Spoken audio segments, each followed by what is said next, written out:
Imagine waking up one day and realizing that everything you've done, every accomplishment, every carefully chosen word, every attempt to prove yourself wasn't truly for you. It was for the eyes watching you, the invisible jury that never sleeps. Every step you took, every choice you made, every act of kindness or defiance was quietly asking a single, desperate question: do they approve of me? Now imagine the opposite. Imagine no longer caring. Imagine walking through the world with a calm, unshakable stillness, the kind that neither applause nor insult can disturb. People may whisper, misjudge, or even attack you, yet you stand motionless, untouched. You neither explain nor defend. Your silence becomes more terrifying than their accusations. That is the cold confidence Machiavelli spoke of, not arrogance, but an unyielding clarity. The kind of inner composure that bends others' perceptions without you ever needing to speak. But how does one reach that level of detachment in a world obsessed with validation, image, and social currency? We are conditioned from birth to protect our reputation as if it were our soul. Parents tell children to behave or people will talk. Schools reward those who conform. Careers are built not just on performance but on perception. The modern world has turned reputation into a digital idol, every post, every comment, every reaction sculpting our fragile public self. And yet, the more we defend that image, the less we truly exist. Consider this paradox: the harder you try to prove your worth, the weaker you appear. The more you defend your reputation, the more control you surrender to others. Each explanation you give is a confession of insecurity, a declaration that their opinion has power over you. Meanwhile, those who remain silent, composed, even misunderstood become enigmas. They hold the tension others can't bear to hold. Think about the last time someone misunderstood you. The instinct burns immediately to explain, to correct, to justify. You type the message, replay the argument, construct invisible defenses. But what if that impulse itself is the trap? What if every defense of your image is a small act of self-betrayal? Niccolo Machiavelli understood the nature of perception better than almost anyone.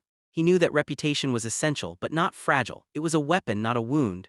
A true strategist does not rush to repair every crack. They allow mystery and misjudgment to work in their favor. Because once you defend yourself, you reveal that you can be provoked. And in the realm of power, provocation is weakness. So ask yourself, why does a false rumor feel like a wound? Why do we fear being misunderstood more than being unseen? Why does silence, our own and others, terrify us so deeply? Because silence forces others to create their own narrative about you, and that narrative reveals more about them than it ever could about you. Here lies the first great paradox of strength: control is not gained by defending the self but by mastering indifference. The world teaches you to shout your truth. Machiavelli whispers, say nothing and let them wonder. This idea unsettles the modern mind. We live in an era that equates transparency with virtue, vulnerability with authenticity. Speak your truth, we're told, defend your name. But Machiavelli's world, and perhaps the truer one beneath appearances, plays by a different logic. The more you reveal, the more you can be used. The more you defend, the more you expose your fear of being unseen. So what if your reputation is not something to guard but something to outgrow? What if true confidence is not about being understood but about being at peace with misunderstanding? Imagine how different life would feel if you could remain calm under false judgment. If someone could twist your words, doubt your motives, or insult your integrity, and you didn't even flinch, not out of numbness but out of a quiet knowing that your worth is not theirs to define. That kind of power cannot be faked. It radiates through stillness, through restraint, through a kind of spiritual immunity to noise. It's what Machiavelli admired in rulers who seemed untouchable, not because they fought every battle but because they chose which battles even deserved acknowledgement. Every time you resist the urge to explain, you reclaim a piece of your autonomy. Every time you stay silent when others seek to provoke, your presence becomes heavier, more enigmatic. People start to sense something in you, a strength they can't name. And maybe that's the point. Because power, at its core, is not about domination. It's about composure. It's about mastering the storm inside you so completely that no external storm can shake you. So the question remains: if your reputation is just a reflection in water, distorted by every ripple of opinion, why waste your energy defending it? Why not instead become the stillness beneath the surface? That is where Machiavelli begins. Not with conquest, not with cruelty, but with calm. Cold, silent, certain. And yet behind that calm lies a deeper question. What truly drives this obsession with being seen correctly? Why do humans need the approval of others to feel real at all? That question takes us into the heart of psychology, philosophy, and the fragile architecture of the human ego. The need to defend your reputation is not merely a social habit, it is a psychological reflex born from something ancient, something primal. It's the echo of a fear embedded deep within the human psyche, the fear of exclusion. In the tribal origins of humanity, to be misunderstood or cast out was not just humiliating, it was fatal. Acceptance meant survival, rejection meant death. Your reputation then was not vanity, it was oxygen. Thousands of years later, that same evolutionary script still runs within us, but the stakes have changed. The modern tribe is no longer a small circle of hunters and gatherers, it's the vast digital crowd. Instead of campfire whispers, there are algorithms. Instead of exile, there is cancellation, yet the primal fear remains untouched. You defend your reputation not because you seek truth, but because your nervous system believes your existence depends on it. Every insult triggers the old alarm: if they turn against me, I will not survive. Carl Jung might have called this the voice of the persona, the mask you wear to be accepted by society. He believed that to live among others, we construct a face that fits the collective's expectations. But the problem arises when the mask becomes fused with the self. When your identity is reduced to how others perceive you, you no longer live, you perform. You begin to curate yourself like a brand, terrified that one wrong expression will shatter the illusion. This is why defending your reputation feels so urgent. When the persona is attacked, the ego panics, mistaking the death of image for the death of being. But Machiavelli saw the flaw in this illusion. To defend yourself publicly, he knew, is to reveal that your identity depends on others' perception. The moment you explain, you place your worth in their hands, the mask becomes your master. Nietzsche went further. He warned that most people cannot bear to stand alone in their own truth. They crave belonging more than authenticity. He called it herd morality, the instinct to obey the values of the majority for safety. The herd rewards conformity and punishes independence. So when someone dares to rise above opinion, to remain silent while being judged, they become threatening. Their stillness exposes the fragility of everyone else's self-esteem. And that's why the world teaches you to defend yourself, not to protect truth, but to maintain the social illusion. The collective thrives on participation in the drama of judgment. The moment you refuse to explain, you break the rhythm of that play, you become unpredictable, and unpredictability to the insecure feels like power. But beneath the social structure lies an even deeper psychological truth, one that modern thinkers like Gabor Mate and Erich Fromm explored. The addiction to approval is not just cultural, it's emotional. It begins in childhood, where love is often conditional.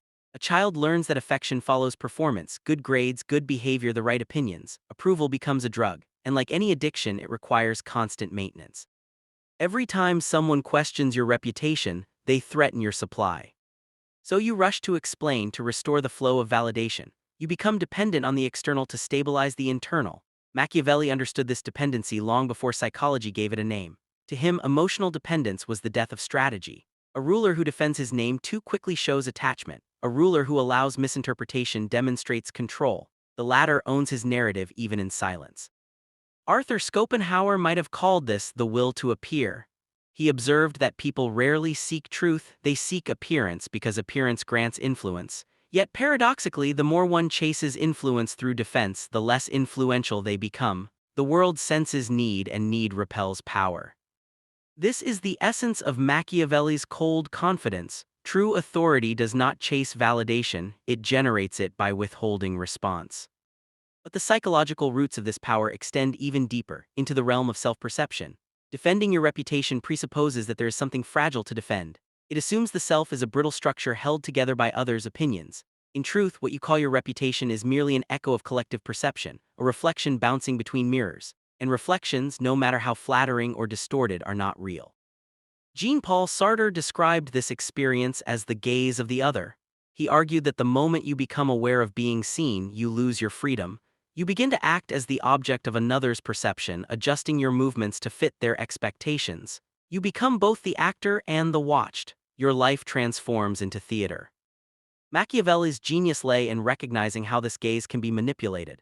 He understood that most people crave reassurance, they need to believe they understand you. By denying them that comfort, you create unease, fascination, even reverence. To remain silent in the face of accusation is to seize control of the gaze itself. You refuse to perform. You turn their curiosity into confusion and their confusion into respect. But make no mistake, this is not easy. The ego screams for defense. Silence feels like surrender. Yet Machiavelli teaches that the greatest strength lies in appearing indifferent while your enemies exhaust themselves with noise. When you do not flinch, you expose the chaos in their hearts, you reveal their dependence on your reaction. In that sense, reputation is less about what others say and more about what you allow yourself to respond to. The hidden problem, then, is not that people misunderstand you, it's that you still believe their misunderstanding matters. To free yourself from this illusion, you must confront the deeper fear. Who are you when no one believes your story? Who are you when no one is watching? Because until you can answer that without anxiety, you will always be enslaved by the need to defend. And so, the cycle continues generation after generation, humans trapped in a mirror hall of opinion, mistaking reflection for identity, applause for love, silence for guilt. But Machiavelli, in his ruthless wisdom, offers a doorway out.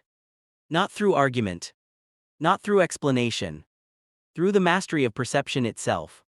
To wield that mastery, however, requires understanding the full price of caring too much. Because there are unseen consequences, subtle, psychological, and social, that quietly consume those who live to defend their image. That's where we go next. When you live to protect your reputation, you do not guard your freedom, you surrender it. What begins as an attempt to control perception slowly turns into a prison built from invisible expectations. The walls of that prison are not made of judgment itself, but of your fear of judgment. You start to calculate every move, every word, every silence. You wonder not, what do I believe, but what will they think? And with each careful adjustment, a small part of your authenticity dies. You no longer act, you react. You no longer express, you perform. This is the quiet tragedy of the ego addicted to approval. It becomes a mirror that only reflects what others expect to see. Carl Jung would call this the tyranny of the persona. The social mask that once protected you becomes the very thing that suffocates you. Jung warned that when the persona dominates, the shadow grows stronger in secret. Every unspoken truth, every repressed desire, every silenced thought retreats into the unconscious, feeding resentment and shame. You may appear composed on the outside, but inside a storm brews. And eventually, that storm finds a way out. You see it in the sudden outbursts, the quiet bitterness, the self-sabotage that appears out of nowhere. But it never comes out of nowhere, it is the consequence of years spent defending an illusion. Arthur Schopenhauer understood this paradox when he wrote that fame is but the breath of others. He saw reputation as something inherently unstable, dependent on the whims of those who neither understand nor care for the truth. To chase their approval, he said, is to enslave your happiness to their ignorance. Yet modern society glorifies that slavery. The entire machinery of social media is built on it, an endless exchange of curated images and hollow validation. The reputation economy rewards appearance, not authenticity. It punishes silence, misinterprets confidence as arrogance, and confuses vulnerability with weakness. Machiavelli's wisdom cuts sharply through this modern chaos. He understood that once people know your every motive, they can predict and therefore control you. The moment you explain yourself, you reveal your emotional temperature, you give your opponents a map to your insecurities. But here's the deeper danger. Not only do others begin to manipulate you, you begin to manipulate yourself. You start living for optics, for control, for perception. You craft every gesture as strategy. You lose spontaneity, joy, and the rawness that makes you human. And when your life becomes a performance, you no longer live in truth, you live around it. Nietzsche would have called this the death of the will to power, the inner force that drives a person to create, to assert, to rise above mediocrity. He warned that when you seek approval instead of mastery, you forfeit your individuality. You become what he called the last man, comfortable, cautious, forgettable. The irony is painful. In trying to protect your reputation, you end up destroying the very thing that could have made it great, your originality. Gabor Mate might diagnose this condition as a spiritual addiction, the compulsive need to be seen as good, intelligent, successful, or virtuous. Like any addiction, it numbs pain temporarily while deepening it over time. The more validation you receive, the more dependent you become on it. The ego gets hooked on the dopamine of external affirmation. And when that affirmation disappears, even briefly, you crash. That crash is not failure, it's withdrawal. You feel exposed, uncertain, maybe even empty. because for so long you have fed on perception instead of presence. You have lived as a symbol of yourself rather than the substance. The cost of defending your reputation is not measured in words, it's measured in the quiet moments when you realize you no longer know who you are without an audience. This is the emotional erosion Machiavelli foresaw in leaders who cared too deeply about their image. He knew that when a ruler becomes predictable, when he defends every accusation, he becomes weak, not in power but in mystery. And without mystery, there is no influence. Power thrives on uncertainty. When people cannot fully read you, they project their fears and fantasies onto you. Silence becomes a blank canvas on which others paint their interpretations, and in that ambiguity lies dominance. But the moment you rush to clarify, to prove your innocence or explain your intent, you shatter that mystique. You reduce your power to mere information. This is why Machiavelli's cold confidence feels almost cruel. Because to modern sensibilities trained for transparency and emotional exposure, his restraint feels alien, even manipulative. Yet beneath that restraint lies a deeper mastery, the ability to hold one's center regardless of external noise. To be misunderstood yet unmoved. To be criticized yet unshaken. To be doubted yet certain. That is not arrogance, it is sovereignty. It is the difference between reacting to the world and commanding it. But make no mistake, this kind of composure does not come from ego, it comes from detachment. It requires seeing reputation for what it is, a shadow cast by your actions, not the source of your worth. When you stop chasing that shadow, something miraculous happens. You begin to act from truth, not performance. You begin to live with a kind of quiet authority that no reputation can buy or destroy. This is where philosophy meets psychology, where Machiavelli's strategic mind intersects with Jung's inner work. To master your outer world, you must first confront your inner attachment. Because every time you feel compelled to explain, it is not Machiavelli who speaks, it is your fear of rejection. Every time you defend your image, it is not power guiding you, it is the child still begging to be understood. And until that part of you is integrated, your silence will always tremble with insecurity. That is the true consequence of reputation addiction. It splits you in two, the image they see and the person you hide. To escape that duality, you must reclaim what Nietzsche called the courage to offend, not through cruelty but through authenticity, through the audacity to live as you are, even when misunderstood. Because the truth is simple, your reputation will outlive your control, but your peace depends on your indifference to it. And so Machiavelli's lesson comes full circle. The less you defend your reputation, the more unshakable it becomes. The quieter you are, the louder your presence grows. The more you embrace misunderstanding, the less it can harm you. This is not just strategy, it's liberation. Imagine this. You wake up one morning and for the first time in your life, you stop defending yourself. You don't explain, you don't justify, you don't react. You simply exist, calm, composed, indifferent to whatever the world whispers. At first it feels strange, the silence feels heavy. Unnatural, you want to fill it, to say something that will restore balance, to prove your intentions, but then you realize this silence is not emptiness, it's power. It's the sound of a mind that no longer needs to be understood. That's when everything shifts. Most people spend their lives dancing in circles, chasing validation like moths chasing light, never realizing the flame they're drawn to is what burns them.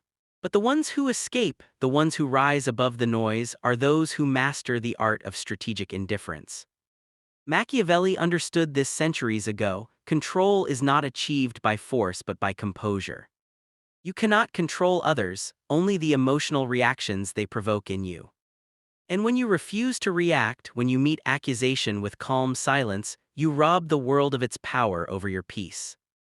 That silence is not weakness, it's a declaration of sovereignty.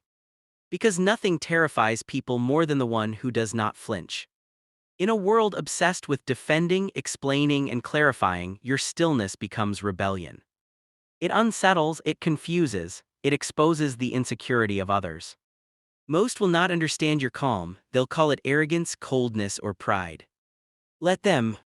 For as Machiavelli warned, it is better to be feared than loved if you cannot be both.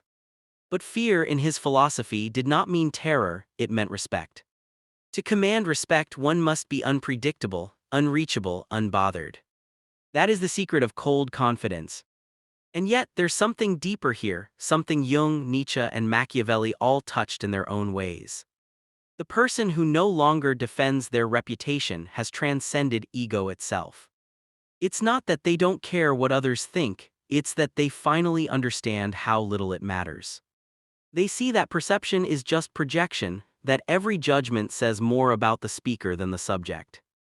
They realize that opinions are echoes of insecurity, that praise and blame are both chains, gilded differently but designed for the same purpose: control. When you no longer chase validation, you stop being a prisoner of mirrors. You become what Nietzsche called the Übermensch, the one who defines value from within, not from approval. You begin to radiate a kind of magnetic stillness that others can feel but cannot name. You say less but your words weigh more. You move slower but your presence commands attention. You reveal nothing, yet everyone senses there's something profound beneath the surface. That is what Machiavelli meant by power. Not dominance, not manipulation, but mastery over self. To embody Machiavelli's cold confidence, you must learn three things. 1. Let go of the need to be understood. The truth is, people will misunderstand you anyway. Even your silence will be interpreted, even your honesty will be doubted. So speak not to convince but to express truth, speak not to defend but to declare presence. 2. Respond with composure, not emotion. When attacked, do not fight noise with noise. Breathe, pause, let silence speak first. Your restraint will reveal more strength than any outburst could ever display. 3. Detach from outcomes. True confidence isn't in control, it's in surrender. You stop chasing perception, stop performing for applause. You act with clarity, knowing that reputation is a shadow that will follow, not something to chase. And so the paradox unfolds. The less you care about your reputation, the more powerful it becomes. The more you accept misunderstanding, the more respected you become. The quieter you grow, the louder your presence becomes. Because cold confidence doesn't come from ego, it comes from peace. And peace cannot be defended, it can only be lived. There will come a day when someone questions you, when they demand an explanation for your silence, your composure, your distance. And in that moment, you'll feel the pull, the old habit of defending yourself, of proving who you are. Don't meet their eyes, smile slightly, say nothing. Let your calm unsettle them more than any argument could. Because that silence, that is your power. That is Machiavelli's weapon, invisible, precise, undefeated. And when the world finally learns that you cannot be provoked, cannot be swayed, cannot be made to beg for understanding, you will notice something extraordinary. They will start to listen. They will start to follow. And they will never quite know why. Because cold confidence is not about domination, it's about presence. It's about existing in such perfect control of yourself that others can't help but feel it. That is the psychology of power. That is the art of mystery. That is the philosophy of stillness. And that is the moment you become untouchable. If this message resonated with you, if it helped you see power, reputation, and confidence in a new light, then don't just leave. Reflect. Reclaim your composure. And when you're ready to dive deeper into the hidden psychology of power and philosophy, like this video, subscribe to the channel, and join the movement of those who refuse to be ordinary. Because the world doesn't need more people defending themselves. It needs more people who stand still, while everyone else explains.